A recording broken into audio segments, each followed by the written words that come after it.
안녕하세요. 여러분의 스포츠를 재밌게 만들어줄 한강스포츠입니다. 6월 9일부터 16일까지 8일간 펼쳐지는 크리테리움 듀 도피네가 마무리되었습니다. 프랑스 남동쪽 도피네 지방에서 열리는 이 시합은 올해 70회를 맞이하는 시합인데요. 6월을 반으로 나눠서 먼저 열리는 크리테리움 도피네와 이어서 열리는 뚜르드 스위스는 7월에 뚜르드 프랑스를 준비하기에 아주 적합한 대회입니다. 도피네 지역이 프랑스 알프스 지역과 붙어있기 때문에 뚜르드 프랑스의 유명한 산악 구간인 몽빵뚜나 갈리비에, 샤르트레즈 같은 유명한 어필이 포함되어 있고, 뚜르드 프랑스를 준비하는 자전거 선수뿐만 아니라 자전거 제조업체, 방송국들도 뚜르드 프랑스를 대비해서 많은 장비들과 기술들을 시험하는 무대이기도 합니다. 2019 크리테리움 듀 도피네는 1202km로 짜여진 8일짜리 스테이지 레이스고 대부분이 산악 코스로 이루어져 있습니다. UCI 월드 투어 팀 18개, 프로컨티넨탈 팀 4개, 총 22개의 팀에서 7명씩 154명의 선수가 이번 시합에서 뛰었는데요. 이번 시합에서 주목을 받은 선수는 역시 이네오스의 크리스 프롬, 지로 디탈리아를 건너뛰면서까지 뚜르드 프랑스를 준비했지만 아쉽게도 엄청난 낙차 사건으로 경기를 포기하게 되었습니다. 그 다음으로는 미첼텐 스캇의 아담 예이츠, AG2R의 호맹바드에, 퀵스텝의 줄리앙 알라필립, 아스타나의 야쿠프 불상, 윤보비스마의 스티븐 크로스비, 팀 서넵의 톰 듀물랭 등등 많은 선수들이 이번 시합을 준비했습니다. 스테이지 1은 오리아크에서 주샤까지 이어지는 142km 구간, 첫 시작부터 1등급 어필 구간이 있었고 뒤에 여러 개의 카테고리 어필들이 있었는데요. 경기 초반에 형성된 브레이크어웨이가 결국 20km 남은 지점에서 1분 이하의 시간 차이로 줄어들게 되었고, 펠로톤에서는 제넥스티바, 필립 줄베르의 강력한 추격, 줄리앙 알라필립이 그 뒤에서 대기하고 있었습니다. 결국 피니쉬 1km 안쪽에서 잡히는 브레이크어웨이 선수들, 줄리앙 알라필립이 리드아웃을 끌고 제넥스티바가 뛰쳐나갔습니다. 이에 곧바로 스프린트를 시작하는 카츄샤 알카시는 닐스 폴리트 선수, 하지만 디멘션 데이터의 보손 하겐 선수가 마지막 코너에서 발생한 틈을 비집고 나오면서 스테이지 우승을 거머쥐게 되었습니다. 디멘션 데이터의 오랜만의 승리였는데요. 첫날 스테이지 승리로 옐로우 저지와 그린 저지까지 모두 차지하는 쾌거를 이루게 되었습니다.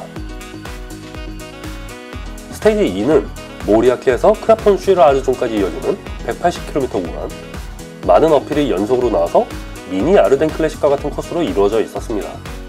초반 35km 지점에서 형성된 12명의 브레이크어웨이는 경기 전체에 퍼져있는 여러 산악 구간에서 한두 명씩 떨어져 나가고 약 40km 남은 지점에서는 4명만 살아남을 수 있었습니다. 그 주인공은 보라안스 고르의 엠마누엘 부크만, 아스타나의 고르카이 자길의 FDJ 다비드 고두, 팀 서넵의 톰 듀물랭, 35km 지점에서 모두 펠로톤에 잡히는 순간 곧바로 어떻게 일어나면서 더 큰 브레이크어웨이 그룹이 생겨나게 되었습니다. 날씨는 정말 어마어마했었는데요. 앞이 안 보일 정도로 짙은 안개가 낀 산악 코스에서 마지막 2등급 어필 구간에 들어서자마자 펠로톤이 산산조각나게 되었습니다. 바레인 메리다의 딜런 토인즈와 완티고버 사이클레 팀의 마르틴 귤리암 선수 2명이 최선두에서 브레이크어웨이로 도망쳤고, 야쿠프 불구상과 티보 피노, 마일 크루즈, 크리스 프룸, 나이로 퀸타나 같은 GC 라이더들이 종합순위를 끌어올리기 위해 필사적으로 추격했습니다. 눈앞에서 잡힐랑말랑한 상황이 계속 이어졌는데요. 약 5km 남은 지점에서 20초의 시간 차이로 달리고 있었지만 소극적인 GC 선수들이 눈치 게임만 하고 아무도 앞으로 나서지 않았기 때문에 피니쉬까지 결국 그대로 놓쳐버리게 되었습니다. 앞서 나간 브레이크어웨이의 2명의 선수, 마지막 스프린트에서 딜런 토인즈 선수가 타이어 하나 차이로 먼저 들어오면서 스테이지 우승을 거머쥐게 되었습니다. 종합순위 1위로 오르면서 스테이지 우승까지 가져간 브레이크어웨이 승리였는데요. 나머지 GC 선수들은 13초 뒤로 단체 피니쉬를 하게 되었습니다. 딜런 토인즈 선수로서는 거의 2년 만에 맛보는 승리라고 하네요. 스테이지 3은 리피앤 벨레에서 리움까지 이어지는 177km의 비교적 평산한 코스였습니다. 당연히 스프린트 피니쉬가 예상되는 날이었고요. 브레이크어웨이가 성공하기 어려운 날이었지만 2명의 선수가 초반부터 열심히 도망치기 시작했습니다. 선수들은 비가 오는 날씨에 체온을 잃지 않기 위해 안전하게 달렸고요. 브레이크어웨이도 열심히 도망쳤지만 결국 12km 남은 지점에서 펠로톤으로 흡수되고 말았습니다. 마지막 피니쉬를 앞두고 스프린트 트레인을 가동시키는 선수들, 윤보비스마가 펠로톤 선두에서 가장 좋은 위치를 차지하면서 스프린트를 준비하기 시작했습니다. 1km 안쪽으로 들어서면서 순간적으로 자리 싸움이 치열해졌는데요. 비교적 뒤쪽에 갇혀있던 보라안스 고레가 500m 지점 앞으로 나오는 데 성공하면서 샘 베넷이 스프린트를 준비할 수 있었습니다. 그리고 마지막 스프린트! 보라안스 고레 샘 베넷은 말 그대로 압도적인 스프린트로 스테이지를 가져가게 되었습니다. 다같이 스프린트를 하는데도 정말 압도적으로 눌러버리네요.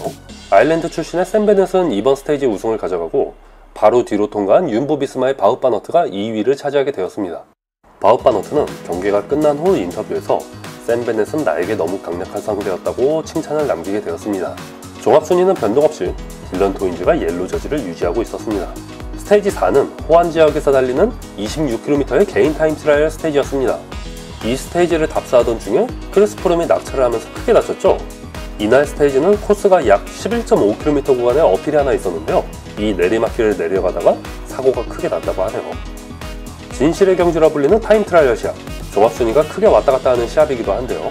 이날 가장 강력한 우승 후보였던 톰 듀물랭 26km 구간을 34분 25초로 들어오면서 단숨에 1위 자리로 올라섭니다. 하지만 얼마 뒤 윤보 비스마의 바흐 바너트 선수가 중간 타임 스플릿 구간에서 톰 듀물랭의 18초 앞선 기록을 하면서 선수들이 모두 깜짝 놀라기 시작했습니다.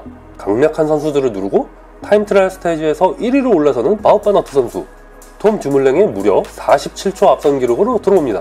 미첼 텐스캇의 아담 예이츠는 바흐 바너트보다 56초 늦은 기록으로 들어왔지만 딜런 토인즈보다 4초 종합시간을 앞서게 되면서 옐로 저지를 탈환하게 되었습니다. 올해 초부터 많은 클래식 시합에 참가하면서 큰 활약을 했던 바흐 바너트, 근데 생각지도 못하게 커리어 첫 월드 투어 우승을 타임 트라이얼에서 거머쥐게 되었네요. 얼마나 발전할 수 있을지 참 궁금한 선수이기도 합니다. 스테이지 5는 부엔쇼리누에서 보아온까지 이어지는 201km 구간이었는데요. 다시 산악 구간으로 진입하게 되지만 비교적 낮은 어필에 마지막 평탄한 피니시로 이루어져 있어 이날도 스프린트 피니시가 예상되는 날이었습니다. 스프린트로 마무리되는 마지막 날이었기 때문에 브레이크어웨이 성공률이 매우 낮은 날이었죠. 초반 3명의 브레이크어웨이가 형성되었지만 3분 이상 시간 차이를 벌리지는 못했습니다. 날씨는 다시 화창한 날씨가 되었고요. 이제 프랑스도 본격적인 더위가 시작되고 있었습니다. 초반에 뛰쳐나간 브레이크어웨이가 200km 가까운 거리를 달려서 피니시 1km 남은 지점에서 잡히게 되었습니다. 잡힐 운명인 건 알고 있었지만 잡히고 나면 참 아쉬운 게 브레이크어웨이죠. 피니시 지역이 구불구불한 동네였는데요. 디멘션 데이터의 보소나겐 선수가 구불구불한 지형을 이용해 피니시 앞에서 깜짝 어택을 하기도 했습니다. 500m 지점에서 결국 스프린트 피니시를 하게 되었는데요. 줄리앙 알라필렙 뒤에서 안전하게 따라온 바흐 바너트가 결국 또 사고를 치고 말았습니다. 코너 구간에서 오른쪽으로 길이 열리는 것을 보고 죽어라고 스프린트를 시작했고 줄리앙 알라필렙과 샘 베넷은 이를 따르지 못했습니다. 스테이지 4에 이어서 연달아 우승을 거머쥔 바흐 바너트, 스프린트 포인트를 쓸어 담으면서 포인트 우승을 확정짓는 날이 되었습니다. 바흐 바너트가 스프린트하는 자세를 보니까 다른 선수들에 비해 상체의 움직임이 많이 적죠?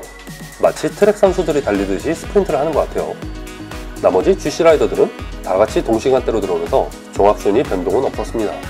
스테이지 6은 본격적인 산악 코스로서 여러 개의 어필로 이루어진 229km짜리 긴 코스였습니다. 스타트 12km 지점에서 시작된 브레이크어웨이는 마지막 3명만 남기고 모두 흡수되었는데요. 그 3명은 퀵스텝의 줄리앙 알라필립, 보란스그로의 드래곤 뮤르버거, CCC의 알레산드로 드마키였습니다. 종합순위와 관계가 없는 선수들이었기 때문에 펠로톤은 순순히 보내줬고 최대 12분이 넘는 시간 차이를 벌리며 피니시를 향했습니다.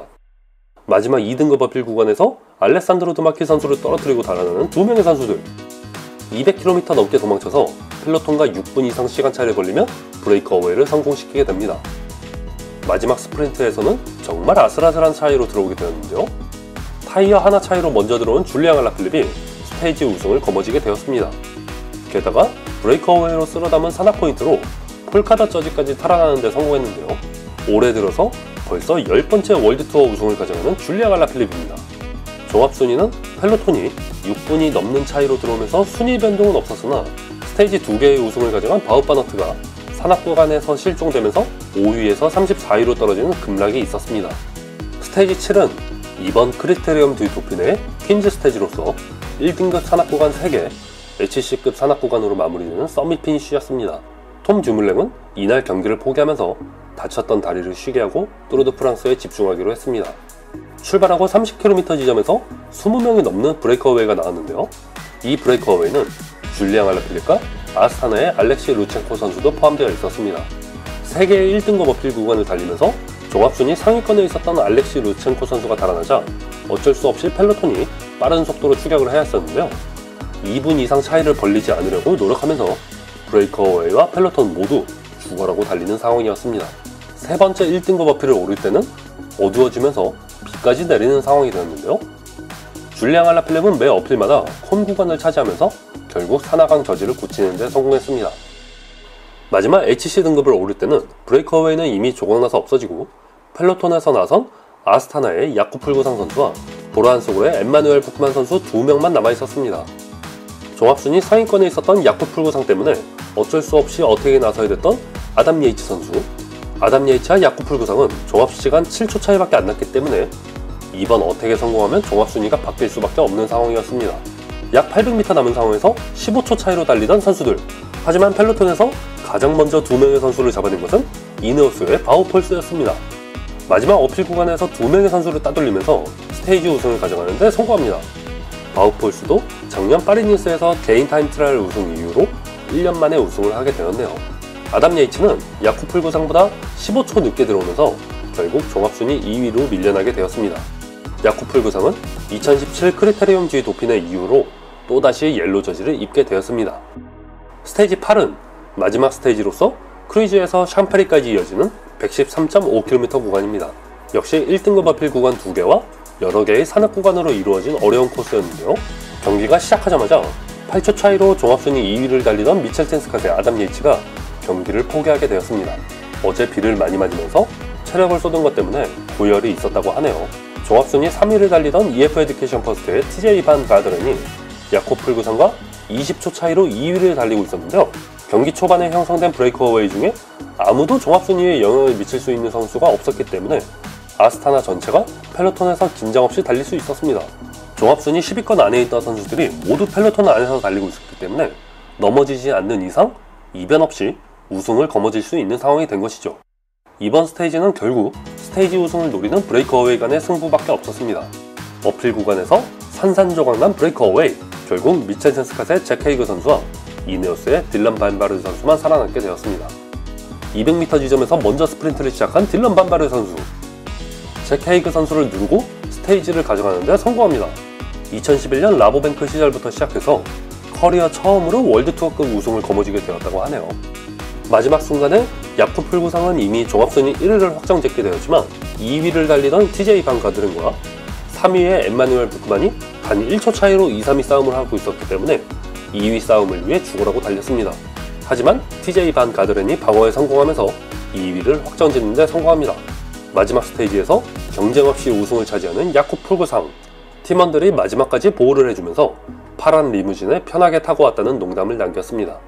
2017년 이후 두 번째 크리테리움 G 도피네를 우승하는 야쿠 풀구상은 이제 7월에 열린 뚜르드 프랑스를 기대하면서 팀원들과 축하를 나누게 되었습니다. 이렇게 2019 크리테리움 G 도피네는 아스타나의 야쿠 풀구상이 1위, EF 에듀케이션 퍼스트의 TJ 반 가드렌이 2위, 보라한스 그루의 엠마누엘 부크만이 3위를 하게 되었고요. 윤보 비스마의 바우트 바너트가 스프린트 포인트 우승, 퀵스텝의 줄리앙 알라필립이 마운틴 포인트를 우승하게 되었습니다. 자, 여기까지입니다. 오늘도 즐거운 라이딩 하세요. 감사합니다.